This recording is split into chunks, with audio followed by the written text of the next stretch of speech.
ஸ்டாலின் வந்து பார்த்தீங்கன்னா ஒரு சூப்பர் முதல்வர் அப்படி ஏதாவது நான் சொன்னேன்னா அக்கா என்ன சொன்னாங்களே பிரேமலதா என்ன சொன்னாங்க, பாலியல் குற்றங்கள் போதை கலாச்சாரம். ஒவ்வொரு வீட்டுக்கும் வந்து பார்த்தீங்கன்னா அடிப்படையில் வந்து பார்த்தீங்கன்னா கழிவறையாவது கட்டித்தர. நீங்க வீடு கட்டலாம் நீங்க ஒன்றும் தேவையில்லடாப்பா, நீங்க வீடு கட்டிலாம் வந்து நீங்க லோன்லாம் தர வேணாம். ஒரு வீட்டுக்கும் கழிவறை கட்டி தரது பார்த்தீங்கன்னா அரசு வந்து பார்த்தீங்கன்னா முன்வரும்.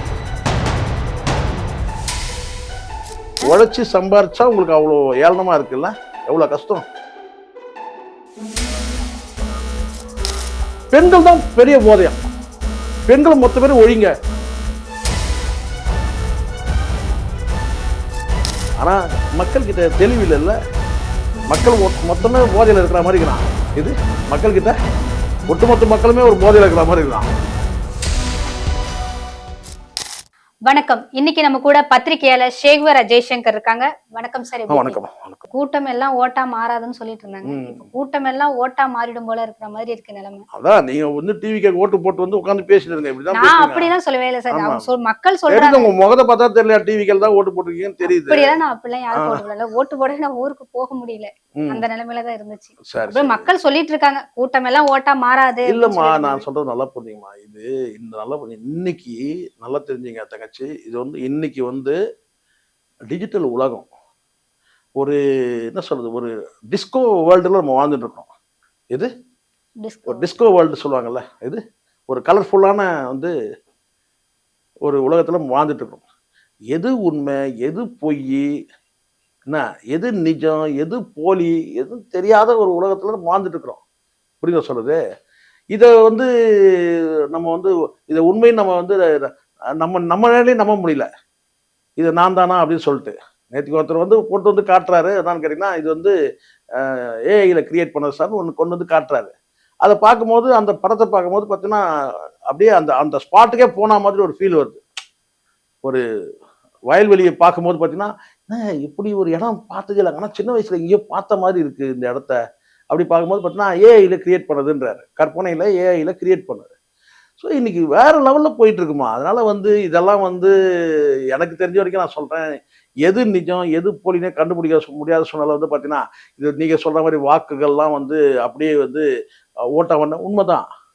ஏன்னா சில பேர் சொல்றான் வந்து சார் அவர் வந்து இத்தனை பர்சன்டேஜ் எடுத்துருவாரு அத்தனை பர்சன்டேஜ். நான் சொல்றேன் உத்தேசமா ஒரு அனுபவத்தின் அடிப்படையில உத்தேசமா சொல்றோம். என்னன்னு கேட்டீங்கன்னா கட்டாயம் கிடையாது. அது இதை சொல்லிட்டோம்னு நம்மளை பிடிச்சி கழுத்தை பிடிச்சி அமுக்கூடாது இல்லையா. அதுக்காக நான் சொல்ற உத்தேசமா வந்து ஒரு 12% வாங்கிடுவாருங்க. என்ன சார் நீங்க அப்படியே ஓட்டு போடும்போது அப்படியே பயங்கரமா கலங்கி வந்து நீ ஒரு தொகுதியில பார்த்துட்டு சொல்லலாம். ஒரு பூத்துல பார்த்துட்டு தமிழ்நாடுன்றது எவ்வளவு பெருசு, 234 தொகுதியில வந்து பார்த்தீங்கன்னா எவ்வளவு குக்கிராமங்கள் இருக்கு.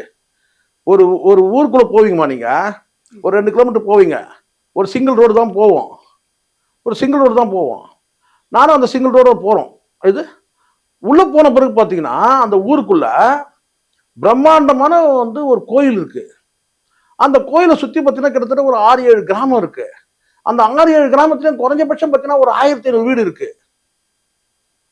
அந்த கோயில் வந்து பார்த்தீங்கன்னா முதல்ல எப்படி அந்த காலத்துல கொண்டு வந்து அந்த கல்லுகளை கொண்டு வந்து சேர்த்தாங்க, எதுல கொண்டு வந்து சேர்த்தாங்க, அந்த கற்களை கொண்டு வந்து சேர்த்தாங்க, எப்படி அந்த கோயிலை கட்டினாங்கன்னு அதுவே ஒரு பிரமிப்பா இருக்கு. அதை தாண்டி வந்து பார்த்தீங்கன்னா அது ஊரை சுத்தி ஒரு 6-7 கிராமத்துல வந்து கிட்டத்தட்ட ஒரு 1500 வீடு இருக்கு. அங்க வாக்கு கேட்கறதுக்கெல்லாம் போக முடியுமா? அதுவும் விஜய் போன்ற நபர்கள் வந்து ஒரு கவர்ச்சியான வந்து தோற்றம் கொண்ட ஒரு நடிகர்கள் வந்து அந்த பகுதிக்குள்ள போக முடியுமா? போயிட்டு ரிட்டர்ன் வர முடியுமா? ஏன்னா இருக்கிறதே ஒத்த ரோடு, சிங்கிள் ரோடு. இப்ப புரியுதுங்களா? அப்ப அங்க ஒரு இருக்க ஓட்டுக்கு வந்து பார்த்தா அங்க கட்சி ஆரம்பிச்சதே தெரியல, விஜய் கட்சி ஆரம்பிச்சதே. இந்த முறை பாத்தீங்கன்னா எந்த முறையும் இல்லாம குடும்பமா ஓட்டு போட்டாங்க. குடும்பமா ஓட்டு போட்டாங்க. அந்த குடும்பமா வந்து பாத்தீங்கன்னா யாருக்கு ஓட்டு போட்டாங்க? ஒரு கற்பனை உலக உடனே ரைட் உடனே குடும்பமா யாருக்கு ஓட்டு போட்டாங்க தெரியுமா? அது வந்து எங்க தலைவர் வந்து பாத்தீங்கன்னா டிவிக்கு தலைவர் தான் ஓட்டு போட்டாங்க. அப்படி சில பைத்தியம் சொல்லிட்டு இருக்குது. இதெல்லாம் உங்களுக்கு தான் புதுசா தெரியுது. எங்களுக்கு நாங்கெல்லாம் வந்து எங்க வீட்டு வாசல்ல இருந்து வெளியில உட்காந்து சின்ன பையனா இருக்கும்போது வீட்டு வாசல்ல உட்காந்து பார்ப்போம். வாக்களிக்கிறதுக்கு குடும்பமா தான் போவாங்க. இப்பயாவது பரவாயில்ல இந்த ஓட்டர் ஐடின்னு கொடுத்துருக்காங்க. ஓட்டர் ஐடி இல்லாத ஒரு காலகட்டத்துக்கு தெரியுமா உங்களுக்கு? தெரியுமா? அது காலத்துக்கு இப்போ ஓட்டர் ஐடி எடுத்துட்டு போறீங்க. எங்க காலத்துல ஓட்டர் ஐடி இல்லாம எங்க அப்பாலாம் வந்து பாத்தீங்கன்னா ரேஷன் கார்டு எடுத்துட்டு போய் தான் ஓட்டே போடுவாங்க. ஏன்னா ஓட்டர் அடிக்கிறதுக்கு என்ன ஒண்ணா ரேஷன் கார்டு. ரேஷன் கார்டை வச்சுதான் ஓட்டு போட்ட காலம் காலம் காலமா. அதுக்கப்புறம் வந்து தான் ஓட்டர் ஐடி, அதுக்கப்புறம் தான் வந்து பார்த்தீங்கன்னா அந்த ஆதார் அட்டை. புரியுதுங்களா? அட்டை மேல அட்டை வாங்கி வச்சுருக்கிறோம் இப்போ. இது அட்டைகளுக்கு பஞ்சமே கிடையாது இப்போ. ஆனா நம்ம வந்து பார்த்தா சாதாரண மக்களை இந்த அரசு வந்து அட்டை மாதிரி உரியுது. இதான் உண்மை. காரணம் நிறைய அட்டை கொடுத்துட்டால கையில எல்லாத்தையும் வச்சுட்டு நம்ம வந்து சுத்தி சுத்தி பார்த்துட்டு இருக்கிறோம். எதுக்கு சொல்றேன்னா, அப்படிலாம் ஒரு கால குடும்பம் குடும்பமா சொல்றீங்கல்ல, அது எப்பத்துல இருந்து நீங்க பாக்குறீங்க சொல்லுங்க. குடும்பம் தான் ஓட்டு போடுவாங்க. ஒரு வீட்டுல இருக்கிறாங்கம்மா, புருஷன் முன்னாடி இருக்காங்க, வாக்களித்துக்கு வந்து பாத்தீங்கன்னா நீ முதல்ல போயிட்டு வா, நான் அப்புறம் வரேன் சொல்லுவாங்க. வழக்கமா வந்து பாத்தீங்கன்னா கப்புள்ஸ் போறாங்க, அது குடும்பம் தானே. குழந்தைங்களுக்கு வந்து ஓட்டு தான் குழந்தைங்கள கூப்பிட்டு வருவாங்க. நீங்களே நியாயம் சொல்லுங்க. இந்த நிறைய இந்த கதையெல்லாம் உடைக்கணும். முதல்ல குடும்பமாக வாக்களித்தார். குடும்பம் தான் வாக்களிப்பாங்க. இப்போ விஜய் மாதிரி ஆளுக்கு குடும்பம் இல்லை, தனியாக தான் போய் வந்து ஓட்டு போடணும். அவன் உண்மைதானம்மா? குடும்பம் இருக்கிறவன் குடும்பம் தானே ஓட்டு போடுவான். இது என்னடா கதை? இருந்து உருட்டுறதுலே மோசமான உருட்டா இல்லை. குடும்பமாக வாக்களித்தாங்க. இப்போ கணவன் மனைவி வாக்களிக்கிறாங்கம்மா, புது இளம் ஜோடிகள், இளம் கணவன் மனைவி அவங்க குழந்தைய கூட்டு போய் ஓட்டு போடுவாங்க. நீங்க சொல்லுங்க, குடும்பத்துல ஏன் சார் வரல? குழந்தைங்க எங்க நான் கேட்பாங்க. குழந்தைங்களுக்கு வாக்குரிமை கிடையாது. அப்போ குழந்தைங்களுக்கு வாக்குரிமை பெற்றவர்கள் வந்து 4 பேரா போறாங்க. கணவன் மனைவி மகன் மகள் 4 பேருக்கும் வாக்குரிமை இருக்கு, குடும்பமா போறாங்க. குடும்பமா வாக்களிச்சாங்க. இதுதாம்மா குடும்பமா தானே வாக்களிப்பாங்க. பேச்சுலர் தான் தனியா போய் வாக்களிப்பான். இது என்னடா கதையா இருக்கு? யாரா பார்த்தாலும் குடும்பமா வாக்களிச்சாங்க, குடும்பமா வாக்களிச்சாங்க. பேச்சுலர் தான் சிங்கிளா போய் வாக்களிப்பான். அது விஜய் அவர்களுக்கு நாங்க ஓட்டு போட்டோம் தான் அப்படின்னு ஒரு மக்கள் எல்லாம் சொல்றாங்க. இது நம்ம கொஞ்சம் வெயிட் பண்ணி பார்ப்போம். நான் இப்போ சொல்றேன், விஜய்க்கு வாக்களிக்கவே இல்லைன்னு சொன்னா நான் வந்து ஏமாத்துற மாதிரி ஆயிடும்ல. நீங்க சொல்லுங்க, உங்களை ஏமாத்த முடியுமா? நானு உங்களுக்கு இருக்கு அடிப்படை அறிவு இருக்குல்ல. நான் என்ன சொன்னாலும் நீங்க நம்பிடுவீங்களா? கொஞ்சம் பொறுத்து இருக்கு. அதைத்தான் நான் சொல்றேன். ஒரு தொகுதியில வந்து 3% வந்து போலா இருக்கு விஜய்க்கு. ஒரு தொகுதியில 5%, ஒரு தொகுதியில 8%, ஒரு தொகுதியில 10%, ஒரு தொகுதியில 13%, ஒரு தொகுதியில 15%. சென்னை போன்ற முக்கிய நகரங்கள்ல வந்து பாத்தீங்கன்னா 20%. ஓவரால் மொத்தமா நீங்க வந்து கால்குலேட் பண்ணீங்கன்னா 12% வந்து 15%. இவ்வளவுதான். இதை வச்சு நீங்க ஆட்சி அமைச்சிட்டீங்களா? நீங்க சீட்டு கன்வென்ஷன் ஆகுமா? விஜய் ஒரு கூட்டணி வச்சிருந்தாருன்னா அப்ப சாத்தியப்படும். ஒரு 4 கட்சிகள் கூட்டணி சேர்த்து வச்சிருந்தாரா, ஒரு 3 கட்சி கூட்டணி சேர்த்தால் கூட அப்ப சாத்தியமாகும். நீங்க இண்டிபெண்டா தனித்து நின்றுட்டு ஒரு 12% 13% ஓட்டு வாங்கிட்டு நான் வந்து ஆட்சி அமைப்பேன்னு சொன்னா அது ஃபெலிக்ஸ் போன்ற பைத்தியக்காரங்க சொல்லலாம். ஏன்னா வேற வழி கிடையாது. அவன் பணம் வாங்கிட்டான், கட்சியில வர பொறுப்பு வாங்கிட்டான், அவன் சொல்லதான் செய்வான். நமக்கு அந்த கட்டாயம் கிடையாது. பொத்தாம் பொதுவா ஒரு கணக்கு, ஒரு பார்வை இருக்கு. டிவிக்கு ஆட்சி அமைக்காது, ரைட். அடுத்தது யாரு? அடுத்த ஆப்ஷன் அப்போ ஏடிஎம்கே ஆட்சி அமைக்காது. இருக்கிற சீட்டை தக்க வச்சுக்கிறான்னா பெரிய விஷயம். ஒரு 50 சீட்டோ 60 சீட்டோ தக்க வச்சுட்டாங்கன்னா எதிர்கட்சி வரிசையில அவங்க உட்காரலாம், அவ்வளவுதான். அப்ப ஆளுங்கட்சி யாரு? ஏற்கனவே இருக்கிற டிஎம்கே தான் ஆளுங்கட்சி. இப்பவும் அதுதான் ஆளுங்கட்சி ஆக போகுது. அது காரணம் என்ன? எதனால சொல்றீங்க? அவங்க கிட்ட அதிகாரம் இருக்கு, பணம் இருக்கு. அதிகார பலம், பணபலம், அதை தாண்டி தொண்டர் பலம், பிரச்சார பலம், கட்சியோட கட்டமைப்பு பலம், எத்தனை பலம் இருக்கு சொல்லுங்க. அடுத்தது வந்து பாத்தீங்கன்னா வந்து திட்டங்கள் பலம், நிறைவேற்றப்பட்ட திட்டங்கள், நிறைவேற்றுவதாக சொல்லக்கூடிய திட்டங்கள், இவ்வளவு பலம் இருக்குல்ல ஆளுங்கட்சிக்கு. இவ்வளவு பலம் மே 4ஆம் தேதி தெரியும்ல சார்? கண்டிப்பா தெரியும், நிச்சயமா. நான் சொல்றேன், இதே இடத்துல நம்ம உட்காருவோம். நான் சொல்லக்கூடிய பலம்லாம் இருக்கான்னு பாருங்க. நான் எனக்கு ஆதரவா பேசணும் அவசியம் இல்லம்மா. ஆதரவா பேசணும் இல்ல. மைனஸ் என்ன? ஆட்சிக்கு மைனஸ் என்ன சொல்லுங்க. மைனஸ் கொலை நடந்தது, எவ்வளவு கொலை நடந்தது சொல்லுங்க. ஏன் அப்படி போறீங்க? அக்கா பிரேமலதா மாதிரி வாங்க. உங்க அக்கா என்ன சொன்னாங்களே, பிரேமலதா என்ன சொன்னாங்க? பாலியல் குற்றங்கள், போதை கலாச்சாரம், இது 2 மைனஸ். இந்த 2 மைனஸும் என்ன ஆச்சுன்னா, ஒரு கூப்பன் சொன்னார் பாத்தீங்களா? 8000. எது 8000? கூப்பன் முடிஞ்சிச்சு. இந்த போதை, இந்த பாலியல் குற்றச்சாட்டு எங்க முடிஞ்சிச்சு சொல்லுங்க? 8000 கூப்பன்ல கதை முடிஞ்சிச்சு, அவ்வளவுதான். மக்கள் அதை மறுபடியும் நம்புவாங்கம்மா. ஏன்னா நான் பார்த்துருக்கிறேம்மா, அந்த டிவி கொடுக்கும் போது சில பேர் மூஞ்ச பார்த்தம்மா. இது நானும் டிவி வாங்க போயிருந்தேன். இது கலைஞர் அந்த ஆமாம் அந்த டோக்கன் எடுத்துன்னு டிவி வாங்க போகும்போது பார்த்தீங்கன்னா அந்த க்யூவில் நிற்கிறவங்க முகத்தெல்லாம் பார்த்தோமா, ஒவ்வொருத்தரும் வந்து பார்த்தீங்கன்னா முது பின்னாடி வந்து தள்ளுறான். என்னன்னு டிவி காலியாகிற போது, இது டிவி காலியாகிற போது சொல்லி முதுகுல தள்ளுறான். எது இப்படி தள்ளுறான், இப்படி தள்ளுறான், இப்படின்றான், இப்படின்றான், இப்படின்றான். எது டேய் லைன் என்ன எப்படி கொடுக்க தானே போகிறாங்க. அந்த டிவி வாங்கும்போது பார்த்தேன். அப்புறம் இந்த மிக்சி கிரைண்டர் வாங்கும் போதெல்லாம் லைனில் நிற்கும் போது மற்றவங்க முகத்தில் இருக்கிற அந்த அந்த என்ன சொல்றது அந்த டெக்காரம், அந்த கலை பொலிவு அதை பார்க்குறேன். என்ன இந்த ஜனங்கிட்ட போயிட்டு போதை கலாச்சாரங்குது, பாலியல் குற்றம் அட யாரோ ஒன்று மொத்தம் பண்ணானா அதை போய் பெருசாக பேசினீங்க. என்னங்க தலைவர் வந்து என்னங்க வந்து என்ன மாதிரி ஸ்கீமு வந்து பார்த்தீங்கன்னா 8000 ரூபாய்க்கு வந்து ஒரு ஸ்கீம் ஒரு வந்து கூப்பன் கொடுக்குறாரு. என்ன வந்து என்ன மாதிரி ஸ்கீம் அதை பார்ப்பீங்களா நீங்கள்? போதை கலாச்சாரம் ஆயிடுச்சு, அது வந்து பாலியல் குற்றம் ஆயிடுச்சு, அதை பற்றி பேசிட்டு இருக்கீங்க நீங்கள் அப்படின்னு சொல்லுவாங்க. காரணம் என்னன்னா அங்கே ஆளுங்கட்சி எதிர்கட்சி பேதமே இல்லாமல் லைனில் நின்று வந்து பார்த்தீங்கன்னா வந்து அங்கே ஒற்றுமையை நீங்கள் பார்க்கணும். அதிமுக ஆட்சியில் வழங்கும் போது அந்த கிரைண்டர் மிக்சி இதெல்லாம் வழங்கும் போதும் அந்த அந்த ஒற்றுமையை நான் பார்த்தேன்.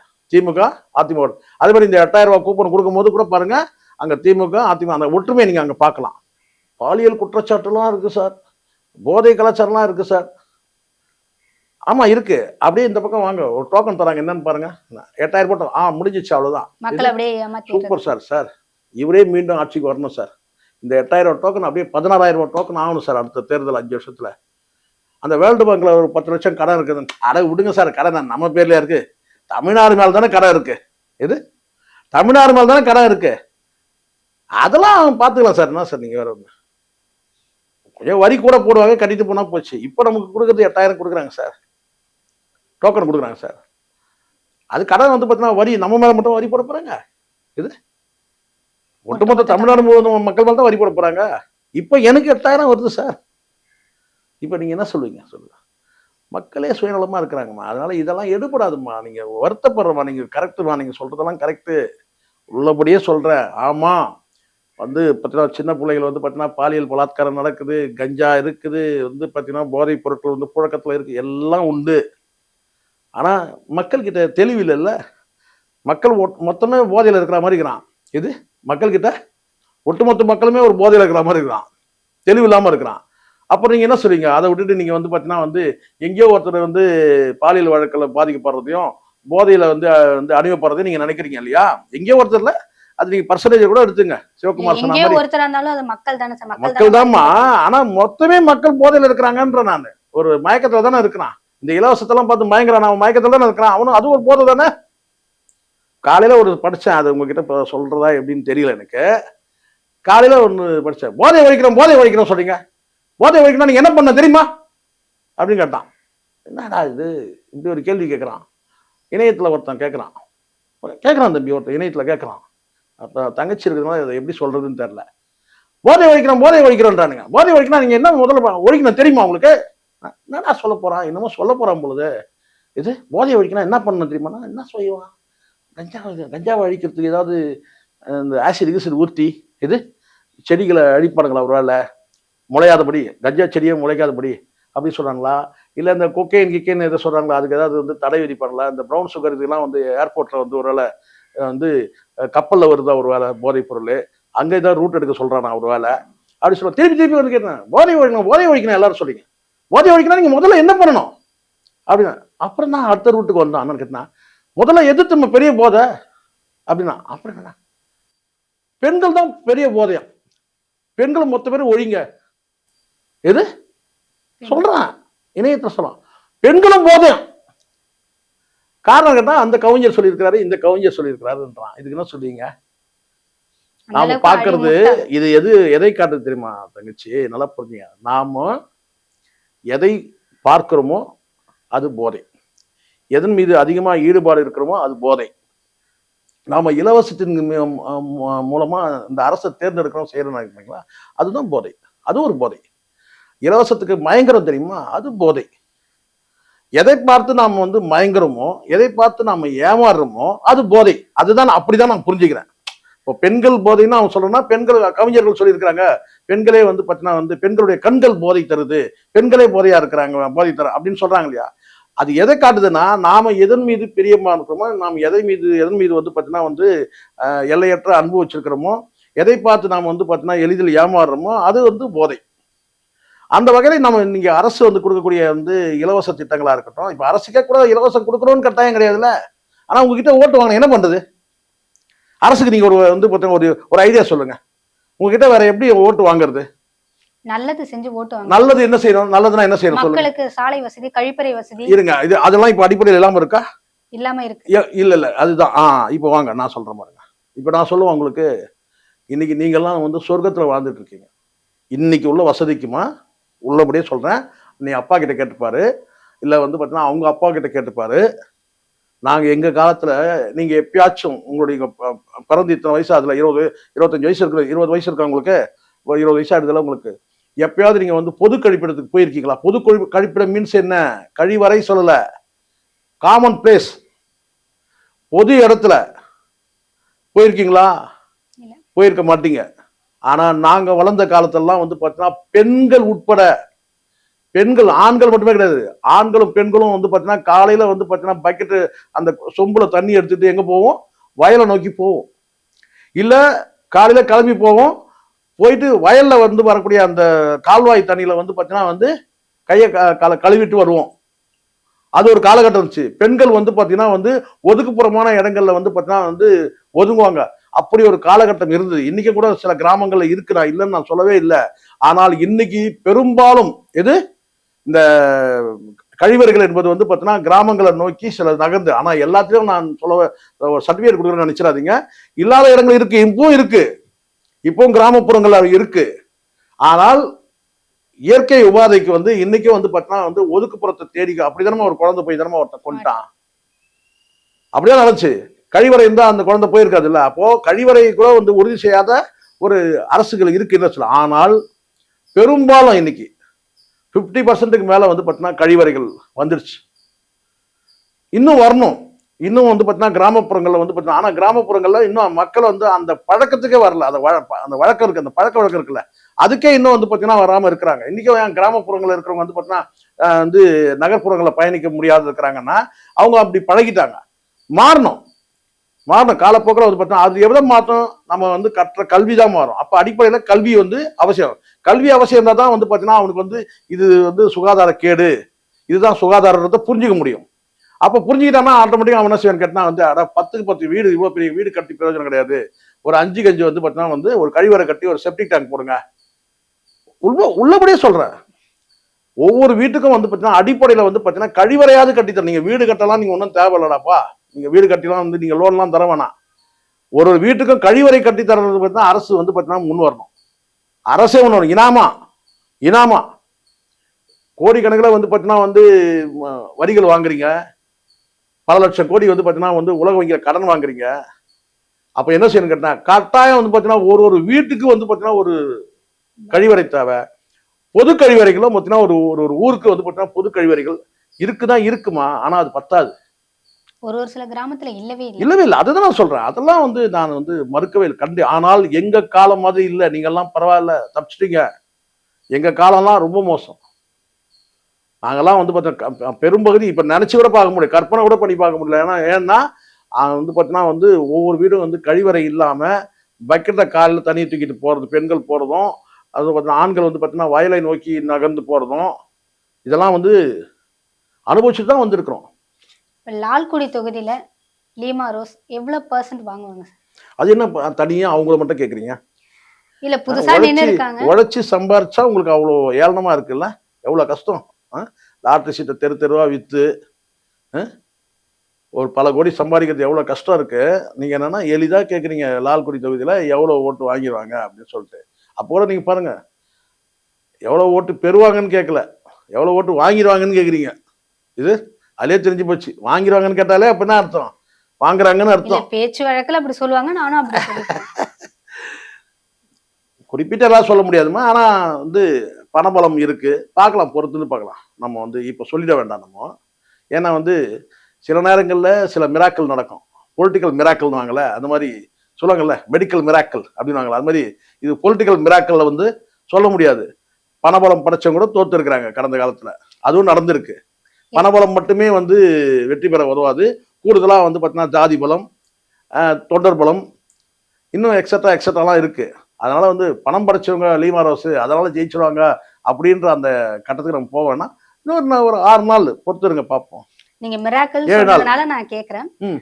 2026 சட்டமன்ற தேர்தல்ல விஜய் அவர்கள் வெற்றி பெற்று பதவியேற்கும் நொடி எப்படி இருக்கும்? பதவியேற்புனா என்ன பதவி? சிஎம் முதலமைச்சராக அவர் பதவி அப்படின்னு ஒரு முடிவுக்கு யார் வந்தது?